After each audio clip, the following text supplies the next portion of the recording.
भारतनि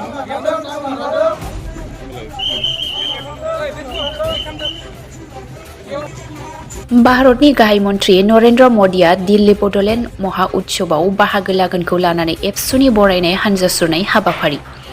उदालगुरि जिल्ला एबसु आरो भेरगाव जिल्ला बर' थुनलाइ आफादनि बानजायनायाव भेरगावआव हानजा सुरनाय हाबाफारि बानजायदों।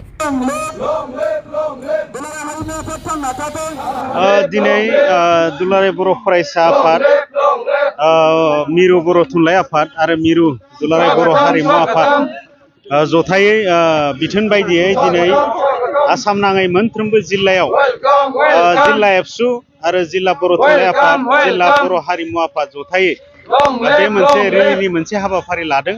मानोना जों बयबो मोनथिगौ फैगौ 15-16 नभेम्बर बे अक्ट'आव जानो गोनां दिल्लीनि जोंनि भारतनि राजथावनियाव साननैनि जि हाबाफारि जानो गोनां 15-16 अक्ट'आव बेवहाय जिहेतु बड'लेण्ड महोत्सब मोनसे बेवहाय हाबाफारि लानाय जादों।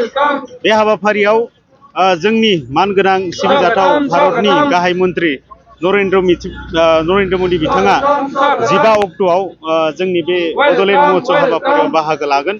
दा बेखायनो आसाम नाङै बिथाङा जोंनि जि हाबाफारियाव बाहागो लागोन बिनि थाखाय जोबोद गोजोननायनि गेजेरजों दिनैनि बे रेलिनि हाबाफारिनि गेजेरजों जोङो सिगांग्रो हाबाफारिनि सिगां बे बरायनाय हाबाफारिखौ लादों। दा बेवहाय गोबां जोंनि ओनसोलनि एबसुनि दैदेनगिरि, बर' साहित्य सभानि दैदेनगिरि, बर' हारिमु आफादनि दैदेनगिरि आरो गोबां मेलेमजिबि बिथांमोना दिनैनि बे रेलियाव बाहागो लादों। बिनि थाखाय बिथांमोनखौ साबायखर बावदों। मानोना जों बयबो मोनथिगौ जोंनि जि बे बड'लेण्ड जिहेतु महोत्सब दिनै 15-16 अक्ट'आव खुंनो थांगासिनो दङ।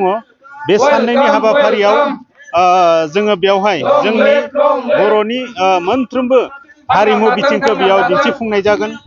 जोंनि थुनलाइखौ जोङो मुलुग दरबाराव गोसार होनो थाखाय बे हाबाफारिखौ लादों आरो जोंनि जिहेतु जोंनि राव थुनलाइखौ गोसार होनो थाखाय बे हाबाफारिखौ लादों।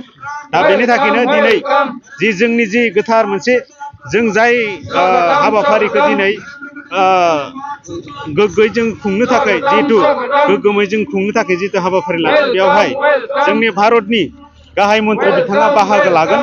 बिनि थाखाय जोबोद गोजोननायनि गेजेरजों दिनैनि बे रेलिखौ सिगांग्रो मोनसे बिथांखौ बरायनाय हिसाबै बे हाबाफारिखौ लानाय जादों। दिल्लीनि जिथु महोत्सब बे महोत्सबनि थाखाय आरो थांखिया मा?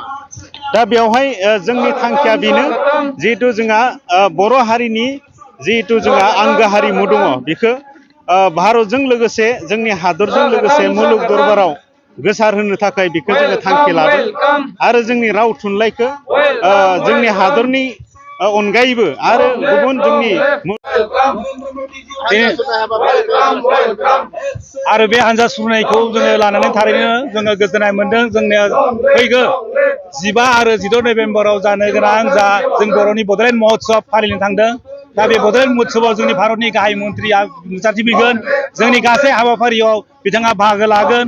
दा बे हाबाफारियाव बाहागो लानायनि थाखायनो बिथांखौ जोङो गोजोननाय मोनदों आरो जों बरायदों। जोङो बिथांखौ बयबो दुलाराय बर' फरायसा आरो बर' थुनलाइ आफाद आरो हारिमु आफादा आरो बर'नि इन्टेलेक्सुयेल आरो बुद्धिजिबि हारिमु सिबिसाला बिथांमोना मोननो हास्थायदोंमोन।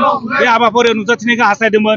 दिनै थारैनो जोङो भारतनि सासे गाहाय दैदेनगिरि गाहाय मन्थ्रि बिथांखौ जोङो मोननो हानानै माने जोबोद गोजोननाय मोनदों आरो बिथांखौ दिनै बे खुसिजोंनो गोजोनजोंनो बरायदों।